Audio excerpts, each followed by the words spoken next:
തട്ടിപ്പിലെ വാഹനമാണെങ്കിൽ പിടിച്ചെടുക്കുമോ? ഇനി നിങ്ങൾക്ക് എന്തായിരിക്കും സാറേ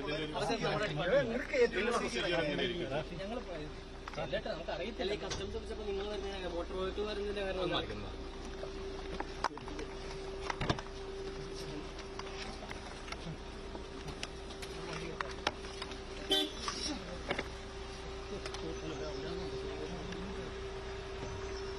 സാറേ വണ്ടി ഇട്ടിങ്ങ് പോരെ. കൊച്ചിയിൽ സുപ്രധാനമായ പരിശോധനകളാണ് നടക്കുന്നത്. കൊച്ചിയിലും തിരുവനന്തപുരത്തുമായിട്ടാണ് പ്രധാനപ്പെട്ട സിനിമാ താരങ്ങളുടെ വീട്ടിലാണ് പരിശോധന. വാഹന ഇറക്കുമതിയുമായി ബന്ധപ്പെട്ട നികുതി വെട്ടിപ്പിന്റെ പരിശോധനയാണ് നടക്കുന്നത്. കസ്റ്റംസിന്റെ പരിശോധനയിൽ ഇപ്പോൾ സംസ്ഥാന മോട്ടോർ വാഹന വകുപ്പ് ഉദ്യോഗസ്ഥരും കൂടി എത്തിച്ചേരുന്നു എന്നാണ് മനസ്സിലാക്കുന്നത്. നവമി ദിനേശ് ചേരുന്നു. നവമി, ദുൽഖർ സൽമാന്റെ വീട്ടിലല്ലേ നവമി നിൽക്കുന്നത്? എന്താണ് അവിടെ സംഭവിക്കുന്നത്? ഈ സംസ്ഥാന മോട്ടോർ വാഹന വകുപ്പ് ഉദ്യോഗസ്ഥർ കൂടി അവിടെ എത്തിയിട്ടുണ്ടോ ഇപ്പോൾ?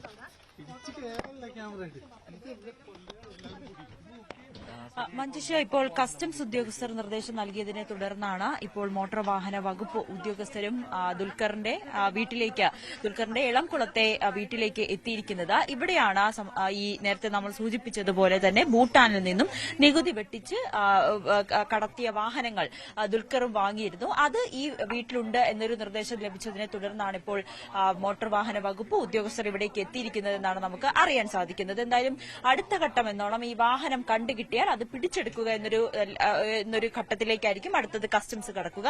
അതിനുശേഷമായിരിക്കും ഈ ദുൽഖർ സൽമാനെ വിശദമായി ചോദ്യം ചെയ്യാൻ വിളിപ്പിക്കുക. ഈ ഒരു കാര്യം, ഈ നികുതി വെട്ടിച്ചാണ് വാഹനം ഇവിടെ എത്തിച്ചത്, അക്കാര്യം ദുൽഖർ സൽമാനെ അറിയാമായിരുന്നു എന്നതായിരിക്കും കസ്റ്റംസ് ഉദ്യോഗസ്ഥരുടെ അടുത്ത ചോദ്യം. അതിനുവേണ്ടി എന്തായാലും ദുൽഖറിനെ ചോദ്യം ചെയ്യാൻ വിളിപ്പിക്കാനുള്ള സാഹചര്യവുമുണ്ട്. കഴിഞ്ഞ കുറേ നാളുകളായി ഇത്തരത്തിൽ ഈ ഒരു പരിശോധനയുടെ പിറകിൽ തന്നെയായിരുന്നു കസ്റ്റംസ് ഉദ്യോഗസ്ഥർ. ഭൂട്ടാനിൽ നിന്നും നികുതി വെട്ടിച്ച്, അത് ഭൂട്ടാനിലെ തന്നെ പട്ടാളക്കാരായിട്ടുള്ളവർ ഉപയോഗിച്ച വാഹനങ്ങൾ അത് സെക്കൻഡ് ഹാൻഡായി ഭൂട്ടാനിൽ നിന്നും ഹിമാചലിലേക്ക് എത്തിക്കുകയും അത് പിന്നീട് അത് ആവശ്യമുള്ളവർക്ക്, ഇപ്പോൾ കേരളത്തിലേക്കായാലും അല്ലെങ്കിൽ രാജ്യത്ത് മറ്റെവിടെയെങ്കിലും ആയിക്കോട്ടെ, ഏത് സംസ്ഥാനത്തേക്കായിട്ടോട്ടെ, അവർക്ക് ആവശ്യമുള്ളിടത്തേക്ക് എത്തിക്കുക എന്നതായിരുന്നു ഇവരുടെ ഒരു രീതി. ഇതിന് പിന്നിൽ വലിയൊരു സംഘം തന്നെ, വലിയ മാഫിയ സംഘം തന്നെ പ്രവർത്തിക്കുന്നു എന്നാണ് പറയുന്നത്. അതായത് ഈ ഭൂട്ടാനിൽ നിന്നും ഈ പട്ടാളക്കാരിൽ നിന്നും കുറഞ്ഞ തുകയ്ക്കായിരിക്കും ഈ ആഡംബര വാഹനം അവർ സ്വന്തമാക്കുന്നത്. അതിനുശേഷം ദുൽഖറിനെ പോലെ അല്ലെങ്കിൽ പൃഥ്വിരാജിനെ പോലെ വ്യവസായികളായിക്കോട്ടെ അല്ലെങ്കിൽ മറ്റ് ഉന്നത ആളുകളായിക്കോട്ടെ, അവരിൽ നിന്നും ഇരട്ടി തുക ഈടാക്കിയാണ് ഇവർ പിന്നീട് ഈ വാഹനം വിൽക്കുന്നതെന്നാണ് ഇപ്പോൾ മനസ്സിലാക്കുന്നത്. അതിന്റെ അടിസ്ഥാനത്തിലുള്ള ഒരു പരിശോധന, അതിന്റെ ഒരു അന്വേഷണം കസ്റ്റംസ് ഉദ്യോഗസ്ഥരുടെ ഭാഗത്ത് നിന്നും തുടർന്നുകൊണ്ടിരിക്കുകയായിരുന്നു. ഇന്ത്യയിൽ 30 ഇടങ്ങളിലാണ് ഈ പരിശോധന നടക്കുന്നത്.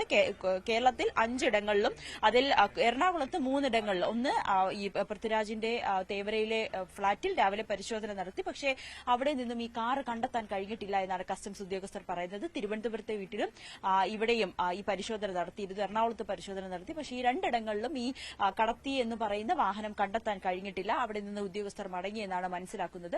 ഇവിടെ ഇപ്പോൾ ദുൽഖറിന്റെ വീട്ടിന് മുന്നിൽ ഈ വീട്ടിൽ പരിശോധന നടത്തിക്കൊണ്ടിരിക്കുകയാണ് കസ്റ്റംസ് ഉദ്യോഗസ്ഥർ. മോട്ടോർ വാഹന വകുപ്പും ഇവിടേക്ക് എത്തിയിട്ടുണ്ട്. മറ്റൊന്ന് കാര്യം, ഈ അമിത് ചക്കാലക്കൽ എന്ന നടനും ഇതേപോലെ ഒരു വാഹനം നികുതി വെട്ടിച്ച് വാങ്ങി എന്നാണ് മനസ്സിലാക്കുന്നത്. ആ വാഹനത്തിനുള്ള ഒരു അന്വേഷണവും ഇതുപോലെ കസ്റ്റംസ് ഉദ്യോഗസ്ഥരുടെ ഭാഗത്തു നിന്നും നടക്കുന്നുണ്ട്. ടൊയോട്ടോ പ്രാഡോ ഇത് നികുതി വെട്ടിച്ച് എത്തിച്ചതായിട്ടാണ് ഇപ്പോൾ കസ്റ്റംസിന് കണ്ടെത്താനും കഴിഞ്ഞിട്ടുള്ളത്. അങ്ങനെയാണെങ്കിൽ 3 നടന്മാരുടെ വീടുകളിൽ, അല്ലെങ്കിൽ 3 നടന്മാരാണ് കേരളത്തിൽ ഈ ആഡംബര വാഹനം ഈ ഭൂട്ടാനിൽ നിന്നും നികുതി വെട്ടിച്ച് കേരളത്തിലേക്ക് എത്തിച്ച വാഹനം സ്വന്തമാക്കിയതെന്നാണ് മനസ്സിലാക്കുന്നത്.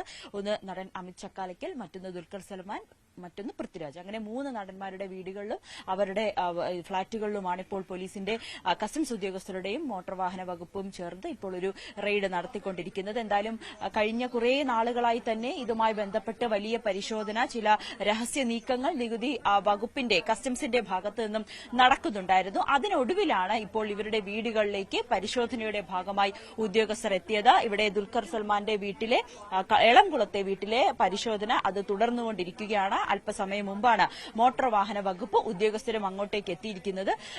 ഇവർ നമ്മളോട് ചോദിച്ചിരുന്നു, ഈ വാഹനം കണ്ടുകെട്ടാൻ സാധ്യതയുണ്ടോ, അടുത്ത നടപടി ആ രീതിയിലേക്കാണോ എന്ന് ചോദിച്ചപ്പോൾ കസ്റ്റംസ് ഉദ്യോഗസ്ഥർ വിളിച്ചതിനെ തുടർന്നാണ് ഇങ്ങോട്ടേക്ക് എത്തിയത്. ഇനി കസ്റ്റംസ് ഉദ്യോഗസ്ഥരുമായി ചർച്ച ചെയ്ത് അവരുമായി സംസാരിച്ച് ഇതിന്റെ കൂടുതൽ വ്യക്തത വരുത്തിയതിനു ശേഷമായിരിക്കും തുടർ നടപടികളും സ്വീകരിക്കുക എന്നാണ് മോട്ടോർ വാഹന വകുപ്പ് വ്യക്തമാക്കുന്നത്. എന്തായാലും കേരളത്തിൽ വിറ്റത് ഭൂട്ടാൻ പട്ടാളം ഉപയോഗിച്ച വാഹനങ്ങളാണ്. ഇതിൽ ആഡംബര വാഹനങ്ങളായിട്ടുള്ള ലാൻഡ് ക്രൂയിസർ, ലാൻഡ് റോവർ അടക്കമുള്ള വാഹനങ്ങളുമുണ്ട്. പൃഥ്വിരാജിന്റെ ലാൻഡ് റോവർ ഡിഫൻഡറും ദുൽഖർ സൽമാന്റെ നിസാൻ പെട്രോളും അമിത് ചക്കാലക്കലിന്റെ ടൊയോട്ടോ പ്രാഡോവുമാണ് ഇങ്ങനെ നികുതി വെട്ടിച്ച് ഭൂട്ടാനിൽ നിന്നും ഹിമാചലിലേക്കും പിന്നീട് അത് ആവശ്യക്കാരിലേക്കും എത്തുന്നതെന്നാണ് കണ്ടെത്തിയിരിക്കുന്നത്. ഇതിന് പിന്നിൽ വലിയൊരു മാഫിയ സംഘമാണ് പ്രവർത്തിക്കുന്നത്. ആ സംഘം അവര് വലിയ രീതിയിൽ ഈ ഭൂട്ടാനിൽ നിന്നും ഈ വാഹനം ഇവർ കൈപ്പറ്റുമ്പോൾ കുറഞ്ഞ തുകയായിരിക്കും, അല്ലെങ്കിൽ അവര് ഒരു 3 ലക്ഷത്തിനും ഒക്കെ ആയിരിക്കും ആ വാഹനങ്ങൾ അവർ ആദ്യം സ്വന്തമാക്കുന്നത്. പക്ഷെ പിന്നീട് ഇവരിലേക്ക് എത്തുമ്പോൾ, ഈ നടന്മാരിലേക്ക് ആയിക്കോട്ടെ അല്ലെങ്കിൽ വ്യവസായികളിലേക്ക് ആയിക്കോട്ടെ, ഉപഭോക്താക്കളിലേക്ക് എത്തുമ്പോൾ ഇരട്ടി തുകയ്ക്കാണ് ഇവർ ഇത് വാങ്ങുന്നതെന്നാണ് മനസ്സിലാക്കുന്നത്. ആ രീതിയിൽ ഇതിന് പിന്നിൽ വലിയൊരു മാഫിയ സംഘം തന്നെ പ്രവർത്തിക്കുന്നുണ്ടെന്ന് കസ്റ്റംസ് ഉദ്യോഗസ്ഥർക്ക് മനസ്സിലാകുകയും ചെയ്തു. മറ്റൊരു കാര്യം ഇനി സജിത്ത് അറിയേണ്ടത്, ഈ നടന്മാർ, നമുക്കറിയാം ദുൽഖറിനും പൃഥ്വിരാജിനും ഒക്കെ കാറിനോടുള്ള ക്രേസ്, അവർ വാങ്ങിക്കൂട്ടുന്ന കാറുകൾ, അതൊക്കെ വലിയ രീതിയിൽ ചർച്ച ചെയ്യപ്പെടുന്നതാണ്. ആ രീതിയിലേക്ക് എത്തുമ്പോൾ ഇവരിങ്ങനെ നികുതി വെട്ടിച്ച് ഈ കാറുകൾ സ്വന്തമാക്കുന്ന നടന്മാരാണോ എന്ന് സംശയമുണ്ട്. കാരണം പൃഥ്വിരാജൊക്കെ കൃത്യമായി നികുതി അടച്ച് നിരത്തിൽ വാഹനങ്ങൾ ഇറക്കുന്ന ഒരു വ്യക്തി തന്നെയാണ്.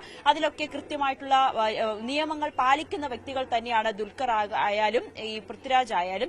അവർക്ക് ഇത്തരത്തിൽ നികുതി വെട്ടിച്ച് കേരളത്തിലേക്ക് വണ്ടി കൊണ്ടുവരേണ്ട ആവശ്യമുണ്ടോ, അങ്ങനെ ചെയ്യുന്ന ആളുകളാണോ എന്നൊരു സംശയം തന്നെയാണ് പൊതുവായിട്ട് ഉയരുന്നത്. ആ രീതിയിലൊക്കെ കൃത്യത വരണമെങ്കിൽ, ആ രീതിയിൽ കൂടി ആ ഒരു സംശയം തീരണമെങ്കിൽ അവരെ ചോദ്യം ചെയ്യേണ്ടതുണ്ട്. ഈ കാറുകൾ കണ്ടെത്തിക്കഴിഞ്ഞാൽ അതിന്റെ ആവശ്യമായിട്ടുള്ള രേഖകളടക്കം ഈ നടന്മാരോട് ഹാജരാക്കാൻ ആവശ്യപ്പെടും. പിന്നീടായിരിക്കും ഇക്കാര്യത്തിൽ ഇവർ അറിഞ്ഞിട്ട് തന്നെയാണോ ഈ ഒരു വാഹനം ഇവിടെ എത്തിച്ചത്, അതോ ഇവർ അറിയാതെ ഇടനിലക്കാർ വഴിയാണോ ഇത്തരത്തിൽ ഇവരും പറ്റിക്കപ്പെട്ടത് എന്നതും ഇനി ഒരു വ്യക്തത കൈവരേണ്ടതുണ്ട്. അതിനൊക്കെ ഇനി അടുത്ത ഘട്ടം എന്നോണം കസ്റ്റംസ് ആ രീതിയിലേക്കായിരിക്കും അന്വേഷണവും പുരോഗമിക്കുകയും ചെയ്യുക. ഇപ്പോഴെന്തായാലും ഈ 3 പേരുടെ വീടുകളിലേക്കും ഒപ്പം ഈ കളമശ്ശേരിയിലെ ഒരു വ്യവസായിയുടെ വീട്ടിലുമാണ് പരിശോധന നടക്കുന്നത്. നടൻ അമിത് ചക്കാലക്കൽ, നടൻ ദുൽഖർ സൽമാൻ, മറ്റൊന്ന് പൃഥ്വിരാജ്, ഇവരുടെ 3 പേരുടെയും വീടുകളിലും ഫ്ളാറ്റുകളിലുമാണ് പരിശോധന. ഇതിപ്പോൾ പൃഥ്വിരാജിന്റെ തിരുവനന്തപുരത്തെയും എറണാകുളത്തെയും വീട്ടിലും ഫ്ളാറ്റിലും നടത്തിയ പരിശോധനയിൽ ഈ കാറ് കണ്ടെത്താൻ കഴിഞ്ഞിട്ടില്ല. ദുൽഖറിന്റെ ഈ വീട്ടിൽ, എളംകുളത്തെ വീട്ടിലാണ് ഇത്തരത്തിൽ ദുൽഖർ വാങ്ങിക്കൂട്ടിയ ആഡംബര വാഹനങ്ങളെല്ലാം സൂക്ഷിച്ചിരിക്കുന്നത്. അതിന്റെ ശേഖരം ഇവിടെയും മറ്റൊന്ന് ഈ പനമ്പള്ളി നഗറിലെ വീടുകളിലാണ്. പനമ്പള്ളി നഗറിലെ വീട്ടിലെ പരിശോധനയ്ക്ക് ശേഷമാണ് ഇവിടേക്ക് വന്നത്. ഇനി ഇവിടെയുണ്ടോ ആ വാഹനം എന്ന് കണ്ടെത്തേണ്ടതുണ്ട്. മോട്ടോർ വാഹന വകുപ്പും ഇവിടെ എത്തി ആ ഒരു പരിശോധന നടത്തിക്കൊണ്ടിരിക്കുകയാണ്. ഈ രീതിയിലേക്കാണ് ഇപ്പോൾ നമ്മൾ സാധാരണ ഈ പോണ്ടിച്ചേരിയിൽ നിന്ന് മാത്രമാണ് ഈ രജിസ്ട്രേഷൻ തട്ടിപ്പോ അല്ലെങ്കിൽ നികുതി തട്ടിപ്പിലൊക്കെ വാഹനങ്ങൾ വാങ്ങി ഈ പ്രധാനപ്പെട്ട നടന്മാരടക്കം നടിമാരടക്കം വാഹനങ്ങൾ ഉപയോഗിക്കുന്നതെന്നൊക്കെ വലിയ രീതിയിൽ ചർച്ച ചെയ്യപ്പെടുകയും ചെയ്തിരുന്നു. അതിനുശേഷമാണ് ഇപ്പോൾ ഈ ഭൂട്ടാനിൽ നിന്നും ഇത്തരത്തിൽ ഈ പട്ടാളക്കാർ ഉപയോഗിച്ച വാഹനങ്ങൾ, അതും ആഡംബര വാഹനങ്ങൾ കുറഞ്ഞ നിരക്ക് ഇടനിലക്കാർ വാങ്ങുകയും അത് ഇരട്ടി തുകയായി ഇവിടെ നിന്നും ഈ സെലിബ്രിറ്റികൾക്കോ അല്ലെങ്കിൽ മറ്റ് വ്യവസായികൾക്കൊക്കെ കൈമാറുന്നത്, അവർ സ്വന്തമാക്കുന്നതെന്നാണ് മനസ്സിലാക്കുന്നത്. ഇനിയിപ്പോൾ പൃഥ്വിരാജും ദുൽഖറും അറിഞ്ഞുകൊണ്ടാണോ ഈ ഒരു ഇടപാട് നടത്തിയത്, അവർക്കറിയാമായിരുന്നു ഇങ്ങനെ ഒരു തട്ടിപ്പിലൂടെ വന്ന വാഹനമാണ് തങ്ങളുടേതെന്ന് അവർക്കറിയാമായിരുന്നു എന്നാണ് ഇനി കസ്റ്റംസിന് കണ്ടെത്തേണ്ടത്. അതിനാവശ്യമായിട്ടുള്ള രേഖകളടക്കം ഇനി വരും ദിവസങ്ങളിൽ ഇവർ ഹാജരാക്കേണ്ട ആവശ്യമുണ്ട്.